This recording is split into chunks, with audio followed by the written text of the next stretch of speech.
पूजा अपने मन में बहुत सारे सपने लिए अपने ससुराल में कदम रखती है, जहाँ उसकी सास कमला अपनी बहू का स्वागत करती है और उसको अपने छोटे से घर के अंदर लेकर आती है, जहाँ आकर पूजा कहती है, माँ जी, आप बुरा ना माने तो एक बात कहूँ। हाँ बहू बोल ना, अब तू मेरी बहू ही नहीं बेटी भी है, इसलिए बेझिझक बोल। माँ जी, मैं अपने साथ एक कान्हा जी की मूर्ति लाई हूँ, क्या मैं उसको यहाँ मंदिर में रख सकती हूँ? अरे बहू, ये भी कोई पूछने की बात है, रख ले। वैसे तेरा भगवान के प्रति बहुत विश्वास है क्या? हाँ माँ जी, और मेरा सपना है कि मैं तीर्थ यात्रा पर जाऊँ, लेकिन मेरे परिवार वालों के पास इतने पैसे नहीं हैं कि वो मुझे तीर्थ यात्रा करवा सके। अरे बहू, तीर्थ यात्रा तो बूढ़े बुजुर्ग करते हैं और अभी से तीर्थ यात्रा पर जाने का क्या शौक है? अरे बुढ़ापे में जाइयो, चल जा, अब आराम कर ले। कमला के कहने पर पूजा अपने कमरे में चली जाती है। कुछ देर में पूजा का पति माधव कमरे में आता है और वो अपनी नई नवेली पत्नी का घूंघट उठाकर पूछता है, वैसे मेरी औकात नहीं है कि तुम्हें कोई तोहफा दे सकूं, लेकिन फिर भी आज हमारी शादी हुई है और शादी की पहली रात है, तो तुम्हें क्या चाहिए बताओ। अभी तो नहीं दे पाऊंगा, लेकिन आने वाले समय में कोशिश करूंगा। देखिए, अगर आप सच में मुझे कुछ देना चाहते हैं तो कृपया करके आप मुझे तीर्थ यात्रा करवा दीजिए। मेरा सपना है कि मैं चारों धाम की यात्रा करूं, और वो भी बूढ़े होकर नहीं, अभी। क्या तीर्थ यात्रा? अरे तीर्थ यात्रा करने की उम्र तो माँ की है और तुम करना चाहती हो, और चारों धाम की यात्रा करने में बहुत पैसा लगता है। मैं गरीब कहाँ से तीर्थ यात्रा करवा पाऊंगा तुमको? कोई नहीं, फिर रहने दीजिए, मुझे कुछ भी नहीं चाहिए। पूजा इतना बोलकर बिस्तर पर आराम से सो जाती है और माधव को बुरा लगता है कि वो अपनी पत्नी की एक इच्छा पूरी करने लायक भी नहीं है। अगली सुबह पूजा एक अच्छी बहू की तरह जल्दी उठकर नहा धोकर अपने ससुराल में पहले पूजा करती है और उसके बाद सबके लिए पहले रसोई में मीठा बनाने जाती है। लेकिन वो देखती है कि उसके ससुराल में ना तो सूजी है ना दूध। ये देखकर वो अपनी सास कमला से कहती है, माँ जी, आज हमारी पहली रसोई है, तो हम सोच रहे थे कि खीर या हलवा बना देते हैं, लेकिन रसोई में तो ना तो दूध है ना ही सूजी। अरे बहू, गरीबों के घर में ये सब नहीं मिलता। ऐसा कर, चीनी पड़ी है, जाकर सबके लिए चीनी के पराठे बना ले, मीठा का मीठा बन जाएगा और सबका पेट भी भर जाएगा। पूजा अपनी सास के कहे मुताबिक यही करती है कि चीनी के पराठे बनाने के बाद सबसे पहले वो उसका भोग भगवान को लगाती है, और ऐसा करते हुए उसकी सास देख लेती है, जो नाश्ते के वक्त अपनी बहू से कहती है, बहू, मानती हूँ तेरा भगवान के प्रति श्रद्धा भाव है और तूने अपनी पहली रसोई का भोग उन्हें लगाया, लेकिन उसके बाद वो पराठे यहाँ लेकर आ जाती। भगवान कौन सा आकर खाते हैं? भगवान ना सही, लेकिन जानवर तो खा ही सकते हैं ना माँ जी। और मैंने तो भगवान को चढ़ाई रोटी गाय को खिला दी। लेकिन हम गरीब है, आज पहली रसोई थी, चल गया। रोज रोज मत करने लग जाइयो ऐसा, वरना महीने भर का राशन 10 दिन में खत्म हो जाएगा। माँ जी, अगर हम दान पुण्य नहीं करेंगे तो हमारे पास धन कहाँ से आएगा?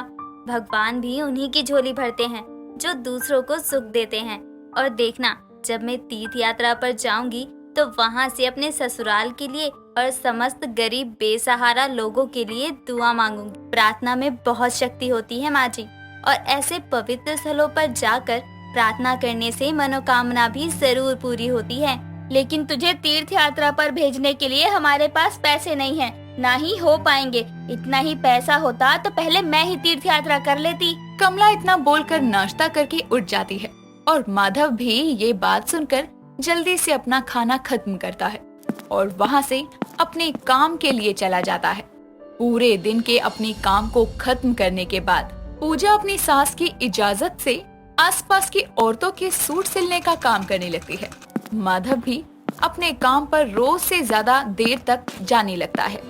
ऐसे ही एक दिन घर में बैठी सूट सिल रही पूजा के पास उसकी सास कमला आती है और कहती है, अरे बहू, जल्दी बाहर चल, तेरे लिए एक बहुत अच्छा तोहफा है, चल जल्दी। लेकिन क्या माँ जी? कमला पूजा का हाथ पकड़कर उसको अपनी पड़ोसन माला के पास लेकर जाती है और बोलती है, पूजा बहू, माला बहन ना तीर्थ यात्रा पर जा रही है, तो तू ऐसा कर, तुझे जो भी मन्नत मांगनी है ना वो इनको लिख कर दे दे या बता दे, तेरे हिस्से की ये मन्नत मांग लेंगी।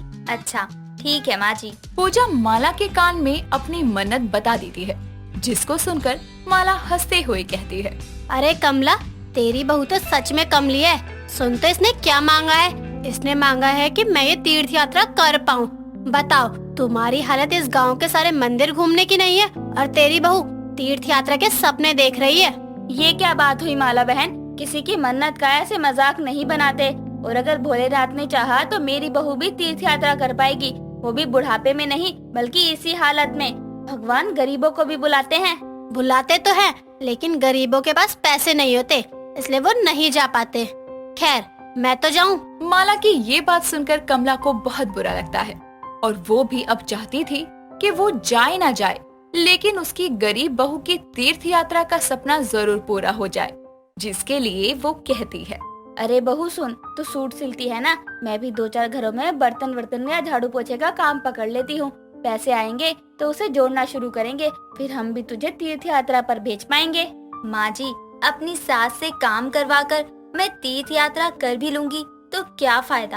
अपनी माँ समान सास से मैं इस उम्र में अपने सपनों को पूरा करवाने के लिए काम नहीं करवा सकती। और रही तीर्थ यात्रा की बात, तो वह मैं जाकर ही रहूंगी। मैं अपने सिले सूट के पैसे जोड़ रही हूँ।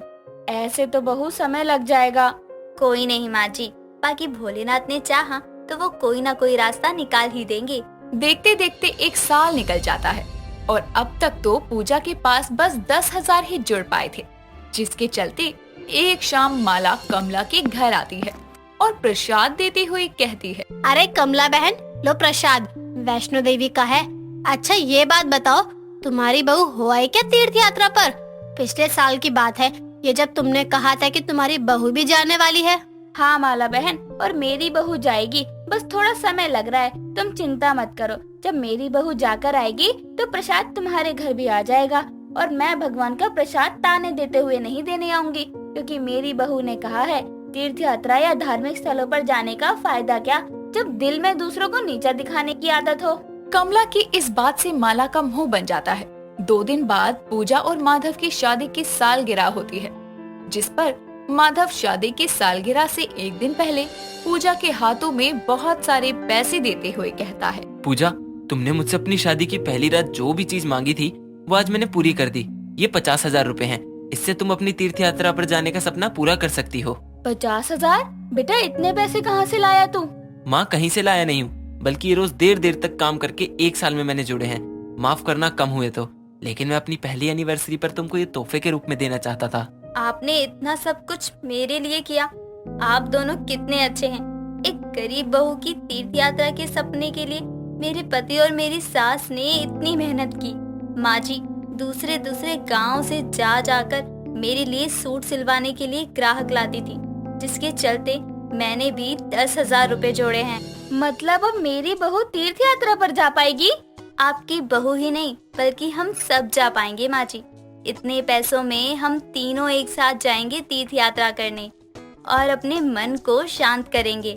हे भोलेनाथ, तेरा लाख लाख शुक्र है, अब हम सब आ रहे हैं। पूजा अपने पूरे परिवार के साथ तीर्थ यात्रा पर जाती है, जहां वो अच्छे से दर्शन करके जब गांव लौटते हैं तो पूरे गांव में वहां का प्रसाद बांटते हैं। साथ ही कमला की गरीब बहू की तीर्थ यात्रा के सपने के साथ कमला और उसका बेटा भी इस पवित्र यात्रा पर जा पाते हैं, जिसकी उन्हें बहुत खुशी थी।